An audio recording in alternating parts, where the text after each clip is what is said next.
Thank you for staying with us. You're still watching The Breakfast on Plus TV Africa. Oil marketers cut purchases as fuel price war deepens.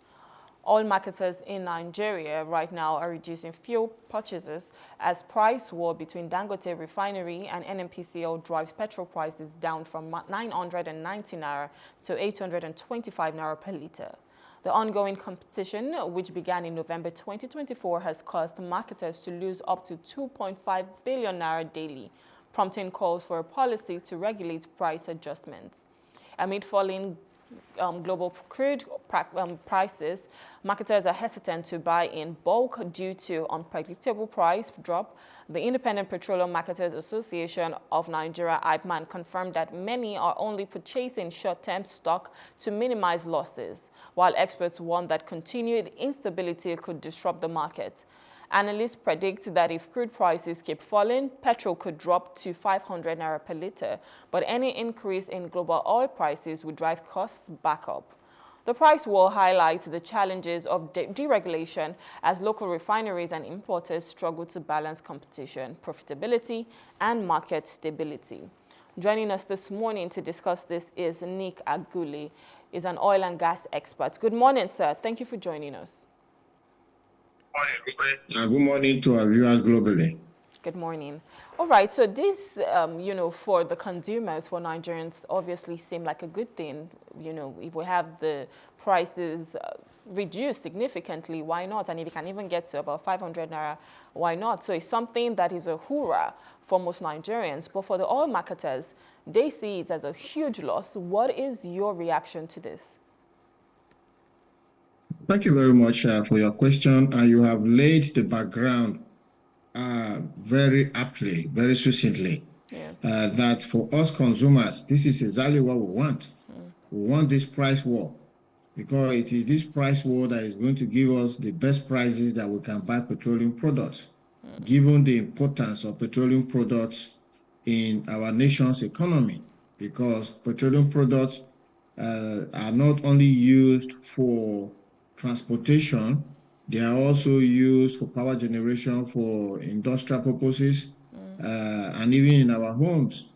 So we like it that the dominant players in the industry right now, the 650,000 barrels Dangote Refinery and the NNPCL and any other independent marketers that are importing petroleum products. The other refineries in Nigeria are too small to make an impact in this market, given that the highest capacity is like 10,000. So what's 10,000 compared to 650,000?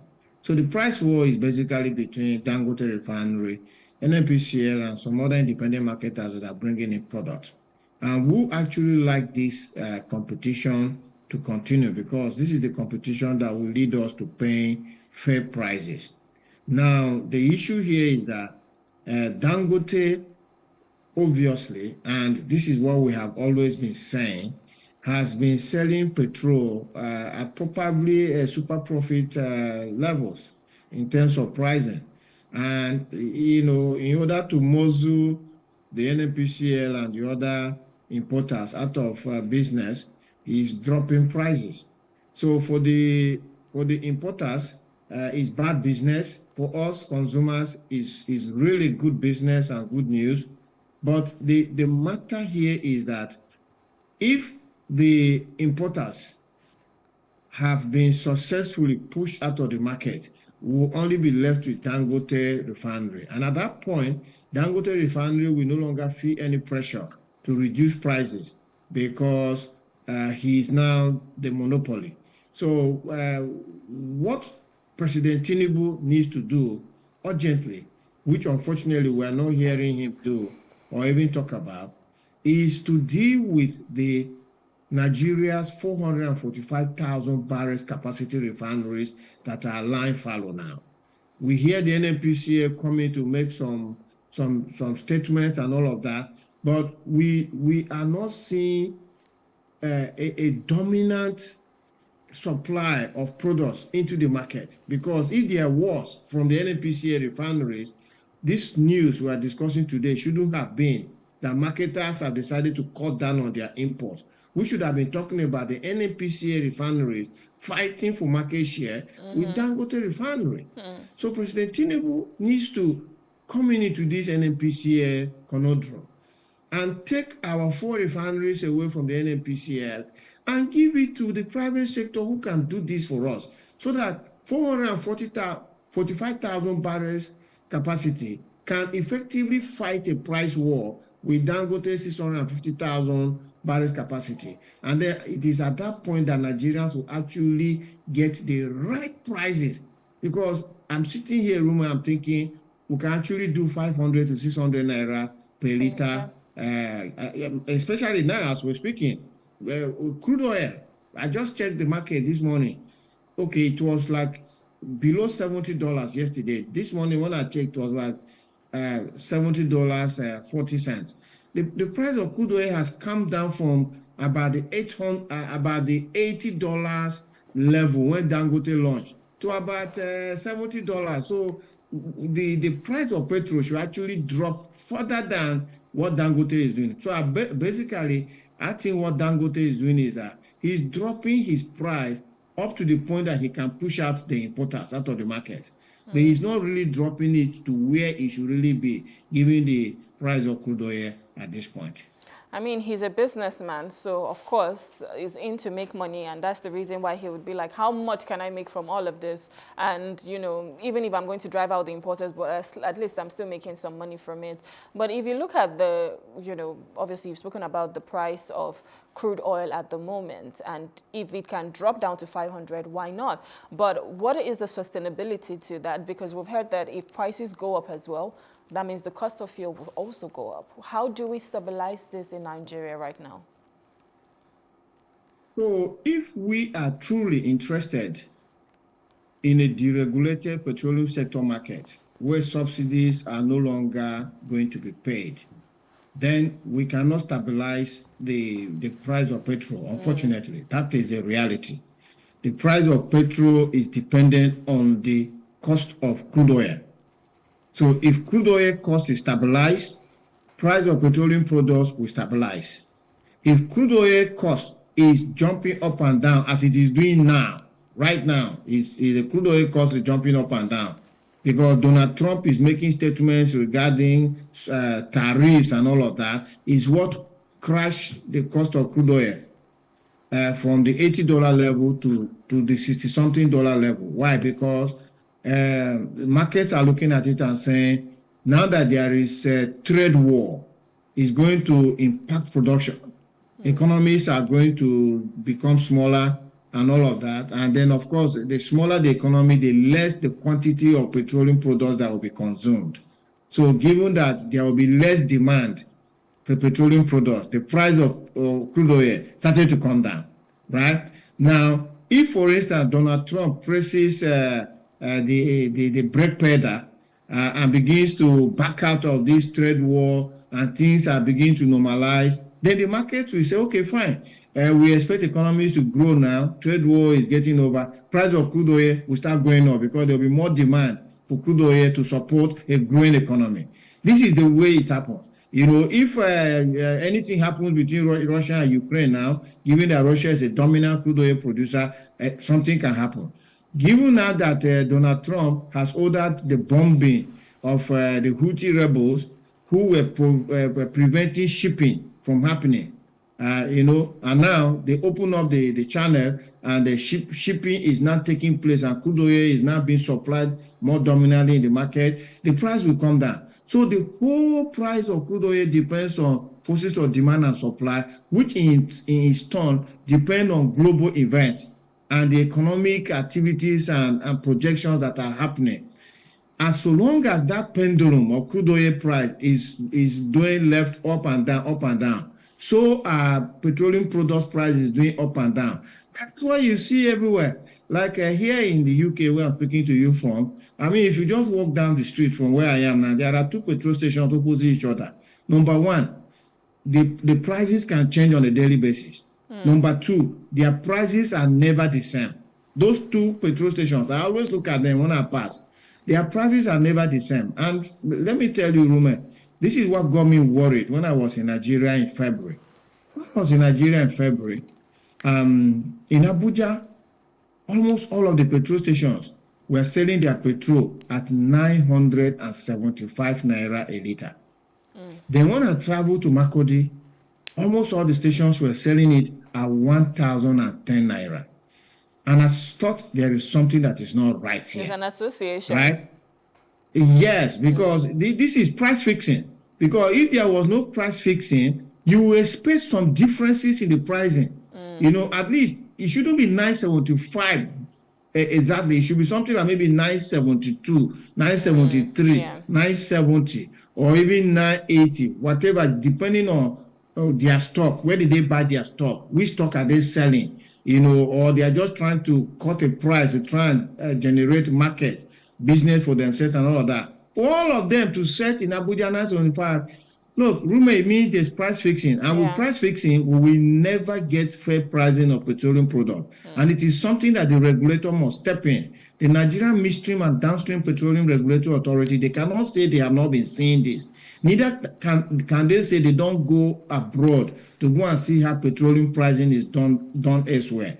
They cannot let all the petrol stations be selling petrol at the same price. It means it is price fixing, and price fixing is not good for the consumers. All right, so looking at it from the marketer's perspective now, they're losing a lot of money. Obviously, Dangote is finding a way to probably cut them out a little bit. But in as much as they're losing a lot of money, they're deciding now to buy in smaller quantities. So their stock is quite small. Now, how is this going to impact the availability of petrol? Because one thing that I personally do not like is fuel scarcity. You're looking everywhere for fuel. You're staying in queues for as long as possible. It's quite a mayhem. It's a mess. So how do we ensure that there's going to be the availability of this product, and not just even the availability, just even for the marketers to also survive it, whereby they don't have to close shop? So two things. Number one, with the coming on stream of the Dangote refinery with 650,000 barrels capacity, which is far more capacity than Nigeria's demand for petroleum products. I think Nigeria has bid farewell to petroleum product scarcity. Except something happens with the Dangote refinery and is no longer producing, I don't think we're ever going to see petroleum product scarcity again. Rather, what is going to happen is that as the marketers are being pushed out of the business and they are no longer importing the kind of volumes that they were importing before, Dangote refinery is going to be filling up those spaces by supplying more petrol into the Nigerian market, right? So that is number one.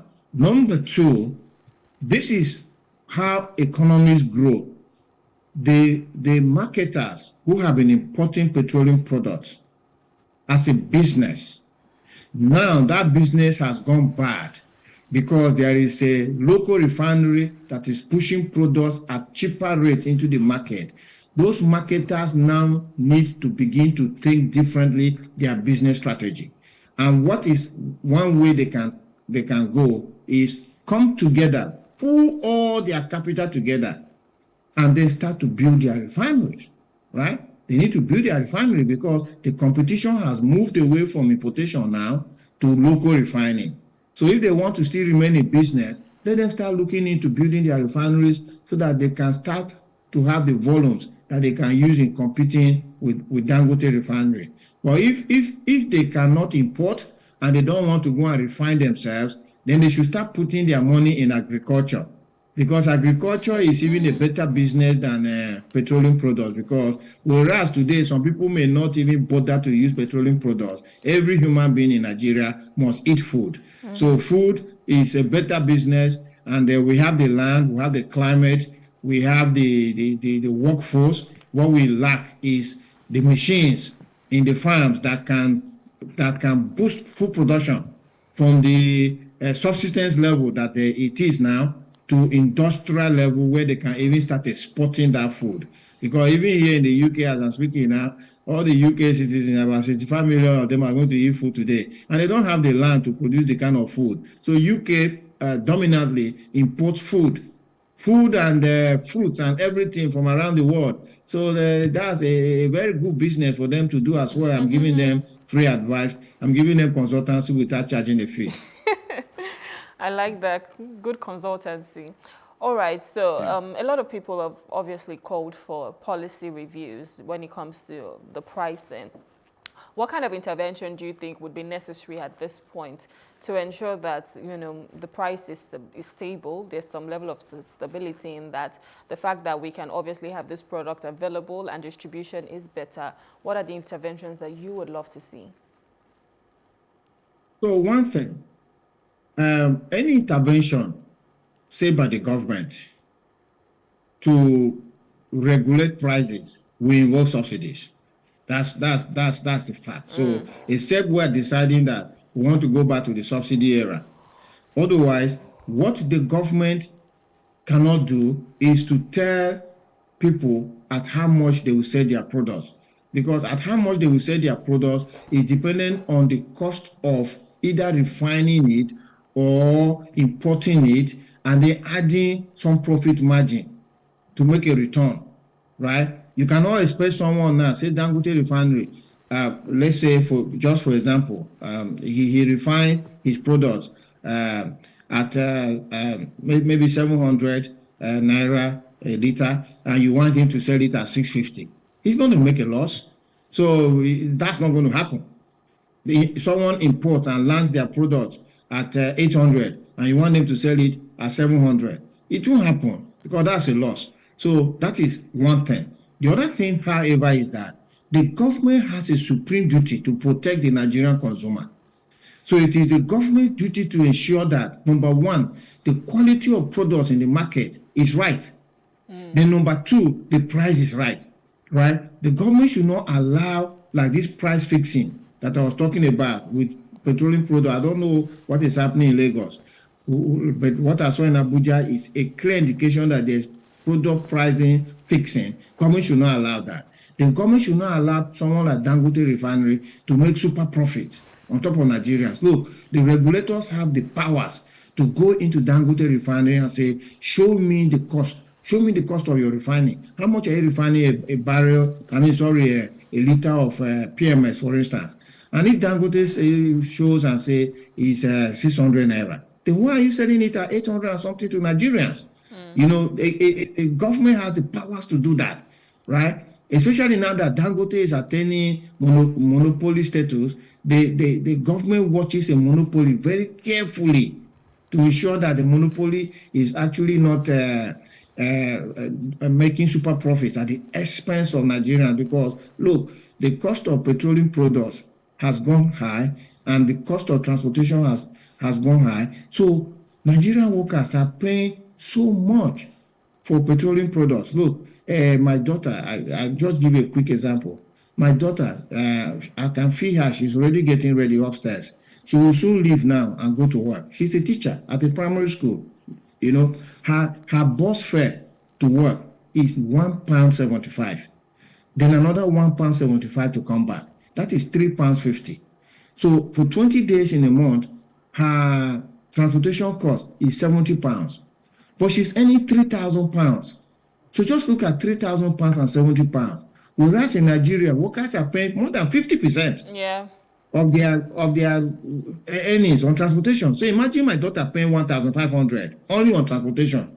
You see how bad it is for Nigerian workers, right? So government really needs to make sure that Nigerian workers are getting the best deal. That's the kind of intervention that they will make. But the best intervention and the best gift that President Tinubu can give to Nigeria is to take away our 4 refineries from the NNPCL, give it to private sector operatorship.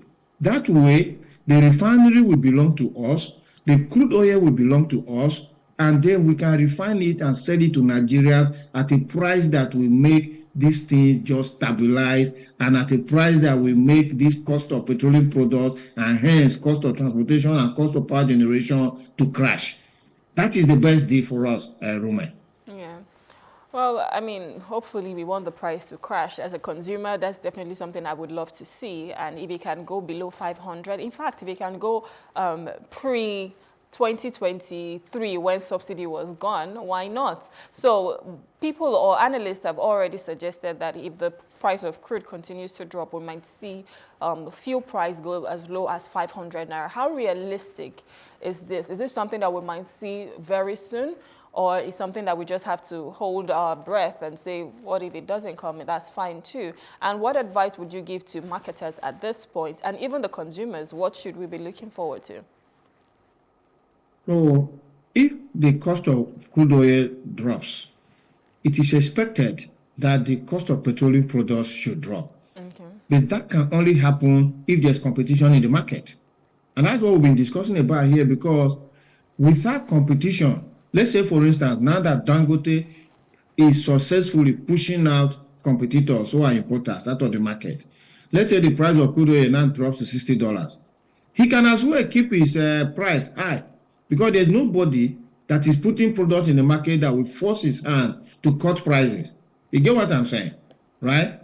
And like you rightly said, he is a businessman, and if he sees money, he will take it. So if he knows that, look, I could have sold this in at 600, but I can sell it at 800 because nobody is going to do anything about it, then he will sell it at 800. It's not a charity, right? Sometimes when I see their update, when they say, oh, we are cutting prices because we love Nigerians, we love the economy, I say, look at these ones. You are cutting it because you are trying to push out your competitors out of the market. And immediately he succeeds in doing that. That is the end of price cut. This is why it is important for the government to ensure that there's competition in this market. And the refineries is the very first way where the competition can come from. And of course, the private sector, importers and all of that, they should come together. Dangote didn't build a refinery with all of his money. He took loans, right? So they can come together, put their capital together, add loans to it. They don't have to build 650,000 barrels capacity. They can build 100,000 barrels capacity, and it's still enough to begin a proper competition and price war. So that's just where it's going to be. Stability, we have to be based on stability of crude oil prices, which we don't have control over. All right, thank you so much for this. Thank you for sharing your valuable insights into this topic. Obviously, price war is not something that everybody wants, especially the marketers who are losing money. But for the consumers, this seems a lot more beneficial to them. Even though 825 naira still seems like a huge chunk compared to when we used to pay 186 naira per liter, but hopefully, we'll start to see this price reduce as the crude oil, also prices also reduce as well. And if it can get to 500 naira, hooray to that. I would definitely love that. But Nick, we want to say thank you for coming. It's been a pleasure having you on our show. Thank you for your time. Thank you, Rume. A nice day to all Nigerians and our viewers. Thank you. All right, so we're speaking with Nick Agule. He's an oil and gas expert, and we've just been looking at, our petroleum industry with the fact that oil marketers have cut purchases as fuel price war deepens. Well, we'll go on a short break now. When we return, we'll be discussing the fact that the House has approved tax reform bills and exempts military wages as well as religious funds. Please stay with us.